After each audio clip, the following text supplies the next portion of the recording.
হ্যাঁ গাইস, আসসালামু আলাইকুম। মিরাজ কিচেনে আপনাদেরকে স্বাগতম। আজকে আমি ফ্রাইড রাইস ও চিলি চিকেন রান্না করব। প্রথমে সামান্য একটু তেল দিয়ে ধুয়ে রাখা রাইসটা বসিয়ে দিয়েছি। এরপরে নেড়ে চেড়ে কিছুক্ষণ কষিয়ে এরপর পরিমাণ মতো পানি দিয়ে দিয়েছি। পোলাওটা যেভাবে আপনারা রান্না করেন ওভাবেই আমি রাইসটা সিদ্ধ করে নেব, ফুটিয়ে নেব।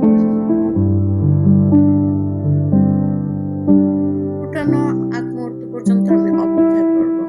এই তো ফুটে আসা সঙ্গে সঙ্গে আমার পানিটাও শুকিয়ে গেছে। এরপরে আমি অন্য প্যানে পরিমাণ মতো পেঁয়াজ দিয়ে ভেজে নিয়েছি। এখানে আমি ৬টা ডিম নিয়েছি। ৬টা ডিম পেঁয়াজ বেরেস্তার মধ্যে ঢেলে দিয়ে আমি ঝুরঝুরা করে নেব। এরপরে আমি কাঁচামরিচ কুচি দিয়ে দিয়েছি, ১ প্যাকেট ম্যাগি মসলা দিয়ে দিয়েছি। এখন নেড়ে চেড়ে নিয়ে এরপর রাইসটা দিয়ে দিয়েছি। রাইসের উপরে আমি গাজর কুচি দিয়ে দিয়েছি। এখন আমার মিশানোর পাল্লা রাইসের সাথে। রাইসটা আমি পাতিলের মধ্যে মিশাইতে পারতেছি না কিছুতে, আমি অন্য বলে ঢেলে নিব।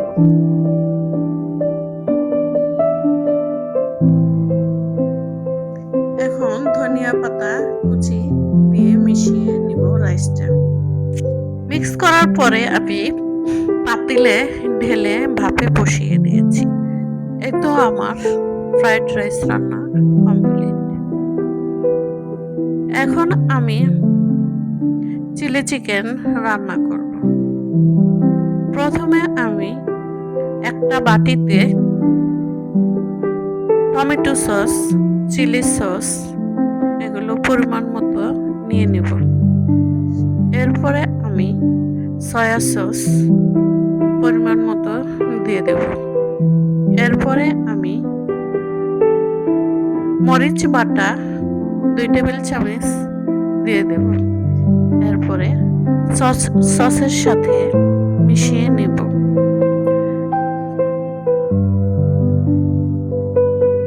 ভালো করে মিক্স করা হয়ে গেলে সাইডে রেখে দেব।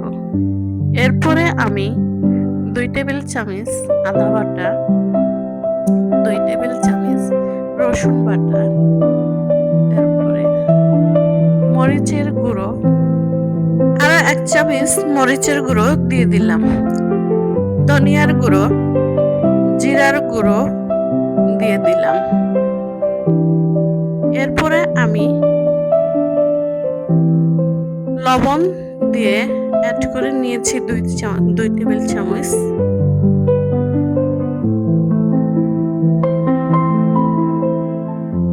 এরপরে আমি ২ টেবিল চামচ কর্নফ্লাওয়ার দিয়ে দিয়েছি। এরপরে তৈরি করা সস দিয়ে দিয়েছি কয়েক চামচ। এরপরে আমি ম্যারিনেট করে নেব মাংসটাকে। ভালোভাবে ম্যারিনেট করা হয়ে গেলে আমি ১০ মিনিটের জন্য রেখে দেব। এরপরে আমি প্যানেতে পরিমাণ মতো তেল দিয়ে গরম করে নিয়েছি। এরপরে মাংসটা আমি ভেজে নেব। এখন নেড়ে চেড়ে ভাজতে থাকবো মাংসটাকে।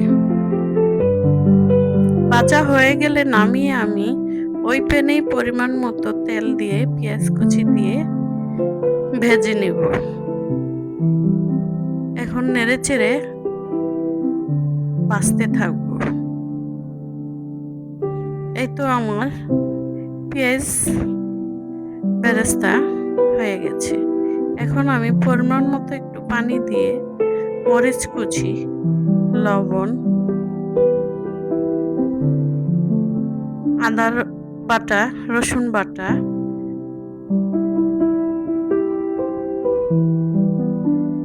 ধনিয়ার গুঁড়ো, মরিচের গুঁড়ো দিয়ে কষিয়ে নেব। বাটা মরিচ ১ টেবিল চামচ দিয়ে দিয়েছি। এখন সসটা ঢেলে দেব।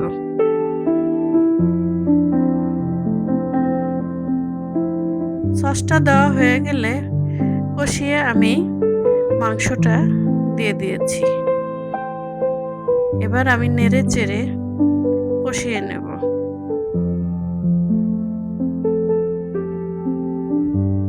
এই তো আমার মাংস রান্না, চিলি চিকেন রান্না কমপ্লিট হয়ে গেছে।